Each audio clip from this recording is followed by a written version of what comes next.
Bonjour, Nathalie Labatte, psychopraticienne spécialisée naissance et accouchement à Saint-Lô. Aujourd'hui, j'avais envie de te parler de l'empreinte que ça peut laisser sur sa vie quand on a vécu intra-utéro, donc quand on était fœtus, la perte de son jumeau ou de sa jumelle. Alors c'est beaucoup plus fréquent que ce qu'on peut penser. Parce que parfois ça se produit pendant le premier trimestre de la grossesse et ça passe assez inaperçu pour la mère. En fait, il n'y a pas spécialement de douleur. Parfois il y a des pertes de sang, mais pas forcément. Donc elle n'a pas conscience qu'il y avait deux bébés, en fait, deux fœtus au lieu d'un. En revanche, pour le fœtus qui reste, ça peut laisser une empreinte très forte. Donc, par exemple, la première chose, c'est que ça laisse une empreinte de solitude, de sentiment de solitude très très forte. Donc, ce sont des personnes qui, toute leur vie, vont se plaindre de solitude et vont même accentuer ce sentiment en allant jusqu'à s'isoler. Hein. Donc, elles vont accentuer ça en provoquant de l'isolement. C'est des personnes aussi pour qui les séparations sont très compliquées à vivre. Une séparation pour elle, c'est toujours douloureux, violent. Et puis pour elle, donc c'est associé à un sentiment d'abandon, surtout quand la séparation n'est pas provoquée par elle, mais subie. Hein. Et puis pour elle, une séparation, c'est une fin, point. Ça ne peut pas être envisagé comme le début de quelque chose. Voilà, c'est forcément une fin, il y a quelque chose qui tranche, qui est très fort là. Et puis, sont des personnes qui n'ont pas forcément l'impression d'être complètes par elles-mêmes. C'est comme si elles disent j'ai l'impression qu'il me manque une moitié. Voyez. Parfois même, ça va assez loin. Elles peuvent même vivre pour deux. En fait, elles ne savent pas pourquoi, mais les aliments, elles n'achètent pas un paquet de céréales, mais deux. Elles ont toujours tout en double chez elles, par exemple. Elles n'ont pas une maison, elles en ont deux. Enfin, voilà, il y a pas mal de choses comme ça. Ça peut être aussi des personnes qui sont en couple. Et dans ces cas-là, elles vont rechercher cette moitié-là dans leur partenaire. Ça peut même conduire à des comportements un petit peu presque d'exigence envers le partenaire, c'est-à-dire elles recherchent ce partenaire ou cette partenaire qui devrait absolument les comprendre sans qu'elles aient rien besoin de dire. Parce que là, il y a comme une nostalgie de cette communication qui est particulière entre des jumeaux ou des jumelles, qui est une communication presque télépathique. Et donc toute leur vie, sont des personnes qui cherchent à retrouver cette communication télépathique avec le partenaire qui fait ce qu'il peut, ou la partenaire, et qui ne peut pas forcément répondre à ça, et c'est bien normal. Et ça peut donner aussi des personnes qui vont rechercher particulièrement la compagnie des animaux, parce qu'avec les animaux, justement, elles vont pouvoir nourrir cette communication très télépathique, sensible, qui se passe de mots, en fait. Voilà.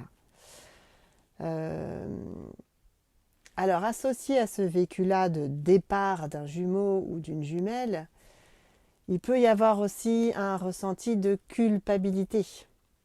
Pourquoi lui est parti et pourquoi pas moi? Pourquoi c'est pas moi voilà. Pourquoi c'est pas moi qui est parti?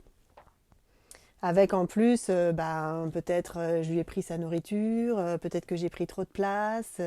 Donc après, dans la vie, oui, ça peut être des personnes qui s'inquiètent de ça. Est-ce qu'elles prennent trop de place? Est-ce qu'elles empiètent sur l'autre?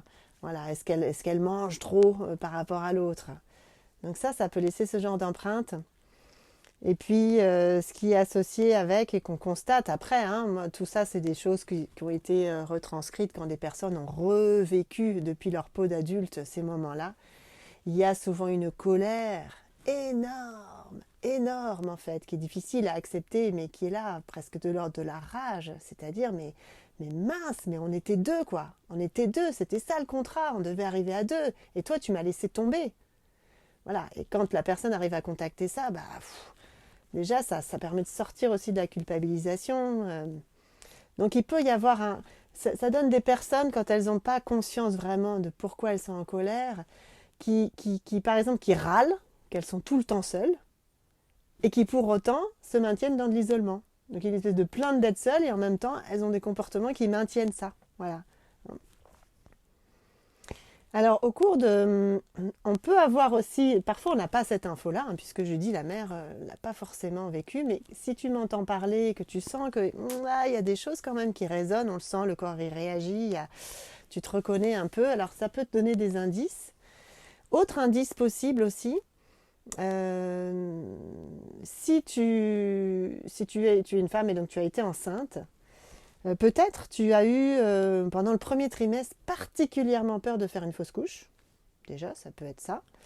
Donc tu as regardé tout le temps, voilà, surtout le premier trimestre.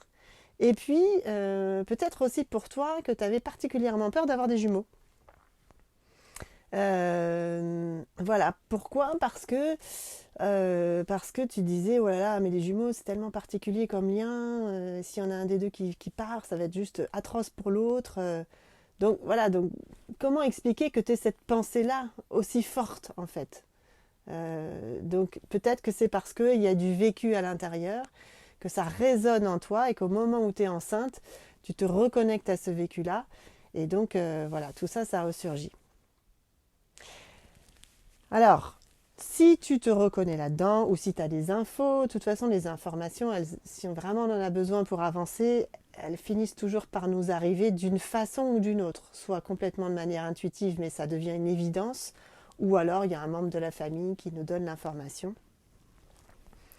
Donc, si tu sens qu'il y a des choses comme ça qui résonnent en toi, n'hésite pas, moi je suis là aussi, tu peux prendre un échange avec moi, hein, j'aime bien proposer ça, on prend rendez-vous pendant 20 minutes, tu me donnes ton témoignage, si tu pressens des choses, voilà, ou si tu sais aussi que tu as vécu ça.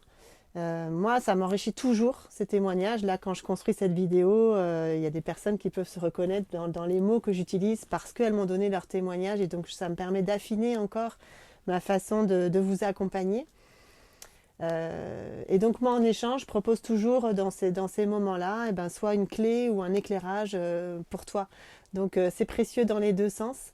Donc n'hésite pas, voilà, il y a un lien Calendly en dessous de la vidéo en commentaire pour prendre rendez-vous ou en message privé si tu préfères. Voilà. Eh bien peut-être à bientôt. Au revoir.